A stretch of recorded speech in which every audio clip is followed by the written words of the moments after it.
Mirëmëngjesi të nderuar teleshikues të Drita Televizion, do të jemi së bashku në emisionin What Happened Today? Çfarë ka ndodhur sot? Data sot shënon 17 mars dhe ne kemi përgatitur disa informacione në lidhje me ngjarjet më të rëndësishme që kanë ndodhur në këtë datë, ku ju ftoj që t'i ndiqni.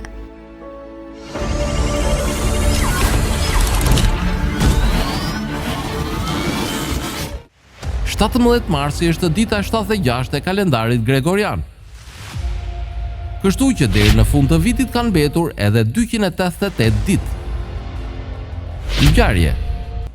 1914. William Vaughan Weld zbriti në Durrës. Lindje. 1834. Lindi Gotthelb Daimler, inxhinier gjerman. 1926. Lindi Siegfried Lenz, letrar gjerman. 1929. Lindi Peter L. Berger, sociolog austriak. 1930. Lindi Betty Allen, mezzosopranistja amerikane. 1938. Lindi Rudolf Nureyev, baleti rus. 1939. Lindi Giovanni Trapattoni, futbollist dhe trajner italian. 1951. Lindi Kurt Russell, aktor amerikan. 1951. Lindi Luan Daka, aktor shqiptar. 1962. Lindi Angel Muedin Shehu, shkrimtar shqiptar. 1975. Lindi Hrvoje Keshech, aktor kroat. 1983. Lindi Akif Imamovic, futbollist austriak me prejardhje bosnjake. 1986. Lindi Edin Dzeko, futbollist bosnjak. Vdekje. 180. Vdiq Marcus Aurelius, perandor romak. 1406. Vdiq Ibn Khaldun, filozof arab. 1853. Vdiq Christian Andreas Doppler, fizikant austriak. 1864. Vdiq Aleksandre Kalame, piktor dhe grafist zvicerian. 1932. Vdiq Ilyas Vrioni, nënshkruesi deklaratës së pavarësisë së Shqipërisë, ish kryeministër i Shqipërisë. 1956. Vdiq Irene Joliot-Curie, kimiste franceze dhe fituese e çmimit Nobel 1935. 1976. Vdiq Luigino Visconti, regjisor italian. Festa dhe përvjetore. 1861. Pavarësia e Italisë.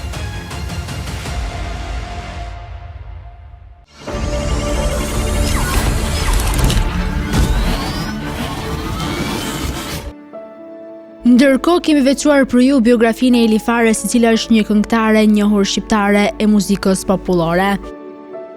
Eli Fara është një këngëtare në Shqipëri me origjinë aromune. Ajo ka marrë titullin Ndere, artiste e merituar e Shqipërisë nga qeveria shqiptare para vitit 2000 dhe është një nga këngëtarët më të njohura shqiptare. Ajo ka lindur në Korçë, por është me origjinë nga Dhoksati Gjirokastrës dhe është një nga këngëtarët më të njohura të serenatës. Para famës së saj ka qenë mësuese gjuhës shqipe në një shkollë fillore lokale në Drenov. Fillimisht ajo u bë e njohur si interpretuesve e këngë popullore urbane të rajonit të saj. Në vitin 1988 u ftua të paraqitej në festivalin folklorik kombëtar në Gjirokastër. Shqipëria nuk kishte asnjë industri diskografike për të folur para rënjes së komunizmit dhe deri në vitin 1993 ishte ende e mundur të bliheshin albume me kaset nga një pjesë e vogël e artistëve, një prej të cilëve ishte dhe Eli Fara. Ajo ka kaluar pjesën më të madhe të jetës jashtë shtetit, por ka mbetur shumë e njohur në vendin e saj të lindjes. Vitet e fundit ajo ka regjistruar muzikë më moderne, edhe pse këndon disa nga këngët popullore korçare që e sollën të parë në vëmendjen e publikut shqiptar. Në vitin 2012, Fara ishte finaliste në këngën magjike Mero Male. Në vitin 1992, Eli Fara publikon albumin Popullore. Në vitin 1996, ajo publikon albumin Nostalgji. Në vitin 1997, publikon videoklipin "Çupës së beqare", "Moj mos qaj", "Çu këput e ra një yll", "Shkova mbram". Në vitin 2001, Eli Fara publikon albumin "Po të pres" dhe albumin "Për te". Në vitin 2003, ajo publikon albumin "Më thot zemra". Në vitin 2005, publikon albumin "Hitet popullore" dhe albumin "Bes Serenata". Në vitin 2008, Eli Fara publikon albumin "Të dua për vete". Gjithashtu, në vitin 2010, së bashku me Sinan Vllazaliun, Eli Fara publikojnë videoklipin "Das me madhe". Në qershor të 2012-s, Eli Fara merr pjesë në netet e klipit shqiptar 11 me këngët "Vetëm sonte". Në nëntor të 2012-s, merr pjesë në këngën magjike. Më 2015-ën, Fara publikon videoklipin "Me mua mos". Më datë 2 kushtë të 2016-s, ajo publikon videoklipin "Pirakie nuk dehem dot". Më datë 3 shtator të 2016-s, së bashku me Kastriot Tushën, publikojnë videoklipin "Nga dashuria". Më datë 26 maj të 2017-s, ajo publikon videoklipin "Molla në Mbahçe". Më datë 12 korrik të 2018-s, ajo publikon videoklipin "Tuam" në bashkëpunim me Imbro dhe Band. Në 2018-ën, Aurela Gaçe dhe Eli Fara marrin pjesë në këngën magjike me këngën "Zemra ratatata". Në dhjetor të 2019-s, Eli Fara merr pjesë në festivalin e 58 në RTS me këngën "Bohem". Tani do të kalojmë në rubrikën e shëndetit. Sot kam përzgjedhur për të folur e vlerave ushqyese të kumkuatit, i cili është një frut i vogël me origjinë nga Kina jugore. Sot ky frut rritet dhe në disa vende të tjera të botës.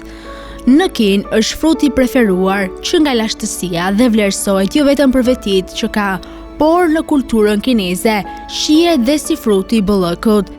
Shihen e ka karakteristike si të gjithë citrusët, aromatik, të ëmbël dhe të athët. Por, çfarë vlerash ushqyese ka ky frut? Në 100 gram të tij përmbajnë 71 kalori, është i pasur në fibra, minerale, vitamina dhe antioksidant. Të gjithë këto përmirësojnë shëndetin. Kumkuati konsumohet me gjithë lëkur, një veçanti kjo që e ndan atë nga frutet e tjera të familjes së qitros. Pikërisht është lëkura e këtij fruti që përmban një sasi të lartë antioksidantësh dhe fibrash. Kumkuati përmban gjithashtu lutein, zeanktin dhe karoten. Ai përmban gjithashtu vitamin A, C dhe E. Të gjitha këto vitamina ndihmojnë në eliminimin e radikaleve të lira nga trupi, duke e mbrojtur trupin nga kanceri, diabeti dhe infeksionet. Ashtu si dhe portokalli, kumkuati është i pasur në vitamin C.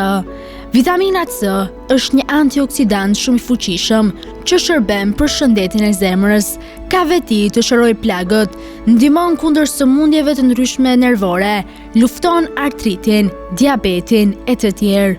Për më tepër, vitamina C ndihmon në thithjen e hekurit tek ushqimet, duke rregulluar atë në formën e duhur në stomak.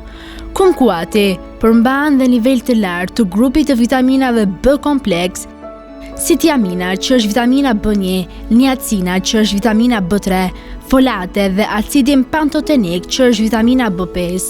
Këto vitamina ndihmojnë për metabolizmin e karbohidrateve, proteinave dhe yndyrnave. Për më tepër, kumkuati përmban minerale si kalcium, bakër, kalium, hekur dhe zink. Kalciumi është elementi kryesor që kërkohet për shëndetin e kockave dhe të dhëmbëve. Bakri nevojitet për prodhimin e qelizave të kuqe të gjakut, ndërsa hekuri për prodhimin e hemoglobinës, e cila është shumë e rëndësishme. Tani u ftoj të ndiqni parashikimin e motit në territorin shqiptar. Territori shqiptar për ditën e premte parashikohet të përshkohet nga një mot i qëndrueshëm me kthjedhime dhe me diell. Sipas parashikimeve, temperatura minimale do të jetë -4 gradë Celsius, ndërsa temperatura maksimale parashikohet të jetë 14 gradë Celsius. Era do të fryjë me një shpejtësi mesatare 1 deri në 10 metër për sekond në drejtimin veriperëndimor, çka do të bëjë që të krijohen dallgëzime deri në 4 ball. ndërsa temperaturat minimale dhe maksimale në disa qytete kryesore të Shqipërisë do të jenë si vijojnë: Shkodër 4 deri 13 gradë Celsius, Kukës -4 deri 3 gradë Celsius, Peshkopi 1 deri 9 gradë Celsius, Tiranë 5 deri 14 gradë Celsius, Durrës 7 deri 12 gradë Celsius, Kavaj 7 deri 13 gradë Celsius, Elbasan 5 deri 14 gradë Celsius, Berat 4 deri 14 gradë Celsius, Korçë -3 deri 5 gradë Celsius, Vlorë 6 deri 14 gradë Celsius, Gjirokastër 3 deri 11 gradë Celsius, Sarandë 5 deri 12 gradë Celsius. Tani u ftoj të ndiqni parashikimin e motit në territorin e Kosovës. Territori i Kosovës për ditën e premte parashikohet të përshkohet nga një mot i qëndrueshëm me kthjedhime dhe vranësira kalimtare. Sipas parashikimeve, temperatura minimale do të jetë -2 gradë Celsius, ndërsa temperatura maksimale parashikohet të jetë 9 gradë Celsius.